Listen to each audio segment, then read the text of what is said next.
민주당 전당대회 돈봉투 사건이 일파만파 커지고 있습니다. 당사자인 송영길 전 대표가 22일 정당 탈퇴하고 24일 한국 귀국한 뒤 검찰 수사받겠다고 입장을 밝혔지만 정치권에서는 터질 것이 터졌다는 분위기인데요.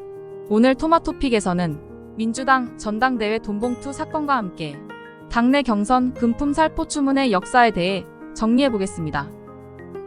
당시 송영길 더불어민주당 의원이 승리한 2021년 5월 2일 전당대회에서 강래구 당시 한국공공기관감사협회장이 이정근 전 민주당 사무부 총장을 통해 여러 의원들에게 불법 자금을 건냄으로써 정치자금법 및 정당법 위반 의혹을 받고 있는 사건입니다.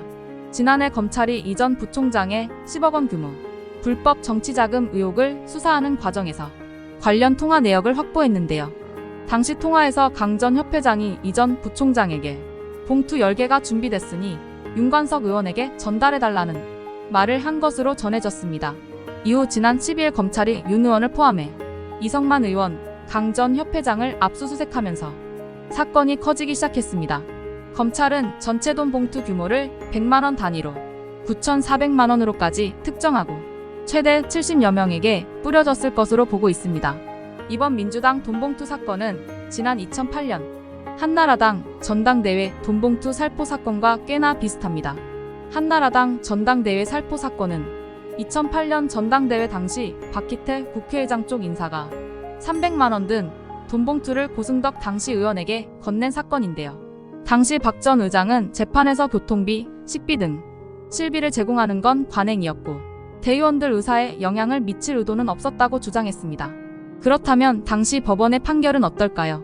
한나라당 돈봉투 사건에 대한 법원 판결은 민주당 돈봉투 의혹 사건에도 시사하는 바가 큰데요. 1심인 서울중앙지법 재판부는 돈봉투는 대의제 민주주의와 정당제 민주주의의 근간을 훼손할 수 있어 위법성과 비난 가능성이 매우 크다면서 박 전 의장에게 징역 8개월, 집행유예 2년이 유죄 판결을 선고했습니다.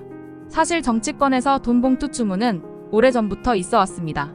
한 원로급 인사는 사석에서 과거 양김씨 시절 돈봉투 한 번 안 받아본 사람이 어디 있나, 액수가 많지는 않아도 그게 정이고 의리라고 말할 정도로 관행처럼 고착화됐습니다.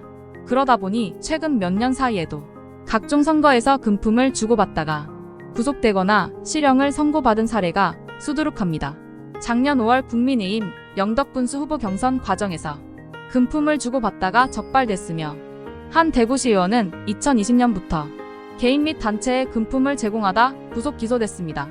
또 김천시청 공무원이 김천시장 이름으로 명절 선물을 주민에게 나눠주다 지난해 12월 구속됐으며 농협조합장 선거에서는 사례를 열거하기 어려울 정도로 빈번하게 발생했습니다.